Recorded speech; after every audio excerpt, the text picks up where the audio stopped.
Last Tuesday, we observed the anniversary of the adoption of the Constitution on September 17th. Sadly, on that day, the Intelligence Community Inspector General formally notified the Congress that the administration was forbidding him from turning over a whistleblower complaint on Constitution Day. This is a violation of law. Shortly thereafter, press reports began to break of a phone call by the President of the United States calling upon a foreign power to intervene in his election. This is a breach of his constitutional responsibilities. The facts are these. The Intelligence Community Inspector General, who was appointed by President Trump, determined that the complaint is both of urgent concern and credible. And its disclosure, he went on to say, relates to one of the most significant and important of the Director of National Intelligence's responsibility to the American people. On Thursday, the Inspector General testified before the House Intelligence Committee, stating that the acting Director of National Intelligence blocked him from disclosing the whistleblower complaint. This is a violation of law. The law is unequivocal. The DNI staff, it says the DNI, Director of National Intelligence, shall provide Congress the full whistleblower complaint.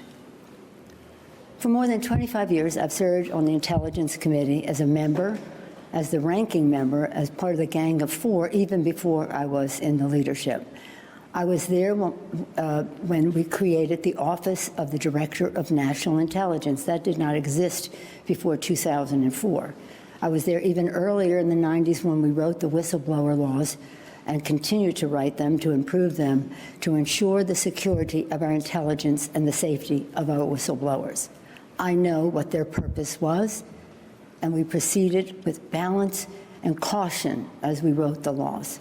I can say with authority the Trump administration's actions undermine both our national security and our intelligence and our protections of the whistleblowers, more than both.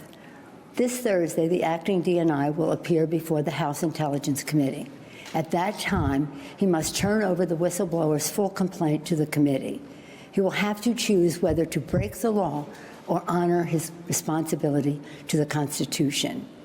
On the final day of the Constitutional Convention in 1787, when our Constitution was adopted, Americans gathered on the steps of Independence Hall to wait the news of the government our founders had crafted. They asked Benjamin Franklin, "What do we have, a republic or a monarchy?" Franklin replied, "A republic if you can keep it." Our responsibility is to keep it. Our republic endures because of the wisdom of our Constitution, enshrined in three co-equal branches of government, serving as checks and balances on each other. The actions taken to date by the President have seriously violated the Constitution, especially when the President says, Article 2 says I can do whatever I want.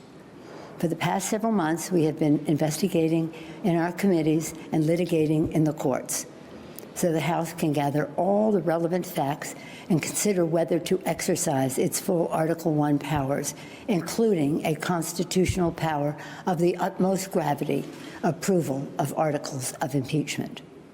And this week, the President has admitted to asking the President of Ukraine to take actions which would benefit him politically. The actions of the Trump presidency revealed the dishonorable fact of the President's betrayal of his oath of office, betrayal of our national security, and betrayal of the integrity of our elections. Therefore, today, I'm announcing the House of Representatives moving forward with an official impeachment inquiry. I'm directing our 6 committees to proceed with their investigations under that umbrella of impeachment inquiry.